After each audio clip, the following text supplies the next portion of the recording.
இந்த ஆறு பேர் என்ன தெரியுமா? காவேரி. தீம் தனனா தீம் தனனா தீம் தனனா தீம் தனனா தீம் தனனா தீம் தனனா தீரனா. காவேரி ஆறு. சூப்பரா இருக்குல்ல பார்க்க. எவ்வளோ பெருசு பாருங்க மக்களே. இதுக்கு முன்னாடி காவேரி ஆறு வந்திருக்கியா? First time. First time Kaveri ஆறு. நானும் இப்போ தான் பார்க்கேன். சும்மா கிராஸ் பண்ணி போயிருக்கோம். ஆனால் இங்கேருந்து வீடியோவாக சொல்லி எடுத்து இப்போ தான் பார்க்குறோம்.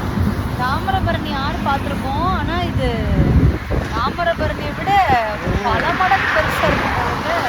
ஆனால் வற்றாத ஜீவன் இது. வற்றாத ஜீவனத்தை நம்ம தாமிரபரணி தானே. எங்க தாமிரபரணி ஆட்டை பார்த்தீங்களா? எப்படி ஆட்பறிச்சு ஓடிட்டு இருக்கு. காவேரி எத்தனை நதியை பார்த்தாலும் அவங்கவுங்க ஊர்ல இருக்க நதி அவங்களுக்கு பெருமை தான். எங்களுக்கு பெருமை எங்க தாமிரபரணி ஆறு. பாட்டு போடுங்க பாஸ். போட்டுருவோம். ஆடி வருதே தாமிரபரணி ஆறு.